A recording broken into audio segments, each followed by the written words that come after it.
Assalamualaikum doktor. Terus kepada pendahuluan. Makalah ini membicarakan kata panggilan dalam kalangan adik-beradik serta bapa dan mak saudara dalam keluarga Melayu.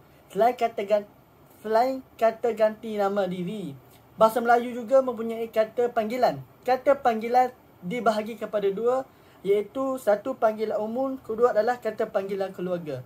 Yang membezakan kata panggilan dengan ganti nama ialah penggunaan yang berbeza mengikut konteks serta latar belakang sosial bagi orang yang menggunakannya. Suasana formal dan tak formal, status dan usia adalah faktor penentu dalam penggunaan kata panggilan. Kata panggilan umum sejenis kata panggilan yang digunakan oleh masyarakat umum. Contohnya abang, kakak, tuan, makcik, adik dan sebagainya. Kata panggilan dalam keluarga pula merupakan nama yang diberikan kepada individu berdasarkan kedudukannya dalam keluarga. Kata panggilan ini mempunyai banyak, contohnya long, ngah, uda, cik, ate, alan dan sebagainya yang kita akan terokai.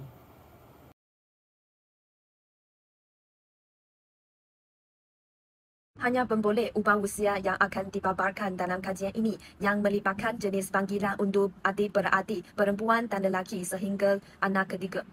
Jenis panggilan adik-beradik lelaki pertama adalah abang yang majoriti dalam usia 21 hingga 25 tahun yang memanggilnya, dan panggilan along paling banyak dipanggil adik-beradik dalam lingkungan 16 hingga 20 tahun. Adik-beradik perempuan pertama pula dipanggil kakak dan yung, di mana kedua-duanya banyak dipanggil lingkungan 16 hingga 20 tahun.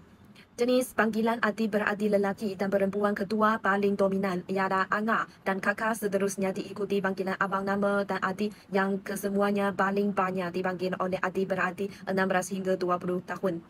Panggilan adik-beradik lelaki dan perempuan ketiga mendapati panggilan abang dan kakak hanya digunakan oleh golongan yang berusia 16 hingga 20 tahun dan 21 hingga 25 tahun. Panggilan utah digunakan semua kategori usia yang ada.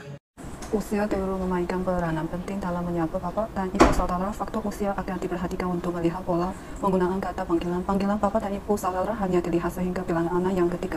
Nama panggilan bapak saudara dan mak saudara pertama yang paling dominan adalah Pak Nong dan Mak Nong. Keduanya banyak dipanggil oleh lingkungan usia 16 hingga 20 tahun. Terdapat juga panggilan lain yang dipanggil oleh usia 21 hingga 25 dan 26 hingga 30, yaitu Ayah Long, Makcik, Pakcik, dan Pak Ma diikuti nama. Bapak saudara dan mak saudara kedua adalah Pak Nga, Mak Nga, Pakcik, Makcik, Ayah dan Mak diikuti nama. Kesemuanya majoriti dipanggil oleh usia 16 hingga 20 tahun. Bagi nama panggilan bapak saudara dan mak saudara ketiga yang paling dominan adalah Pakta, Makta, di mana kesemua lingkungan usia menggunakannya. Seterusnya diikuti nama panggilan lain seperti Pamang, Malang, Pakcik, Makcik, Ayah, dan Mak diikuti. Kesemuanya ini terdapat usia yang tidak menggunakannya.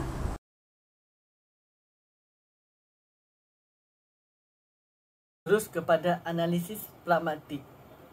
Kata panggilan mengikut urutan dalam sesebuah keluarga. Berdasarkan ringkasan daripada 10 set data ditemui terdapat banyak kata panggilan nama. Contohnya long, ngah atau usu. Hal ini menunjukkan panggilan itu mempunyai kedudukannya yang tersendiri dalam sesebuah keluarga. Contohnya long merupakan anak sulung, usu merupakan anak yang paling bongsu. Namun demikian, kedudukan nama bagi Tan, Uda atau Anja sukar ditentukan kerana hal ini bergantung kepada sesebuah keluarga itu.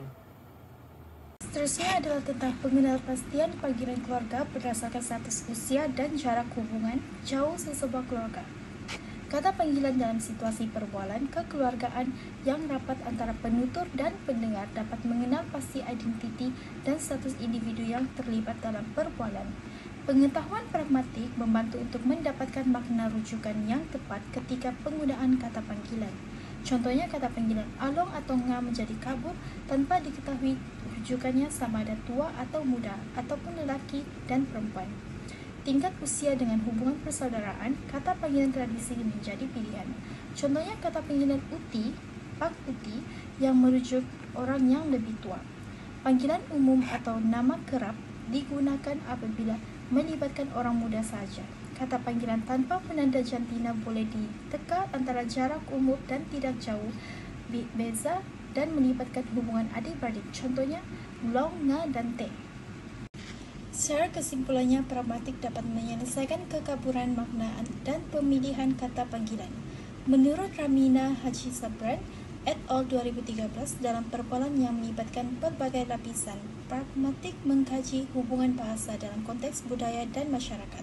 Dalam panggilan keluarga, pragmatik mencakup bagaimana bahasa digunakan dalam konteks keluarga yang mempunyai panggilan yang berbeza-beza mengikut usia, kedudukan, dan jantina. Sekian daripada kumpulan kami. Terima kasih.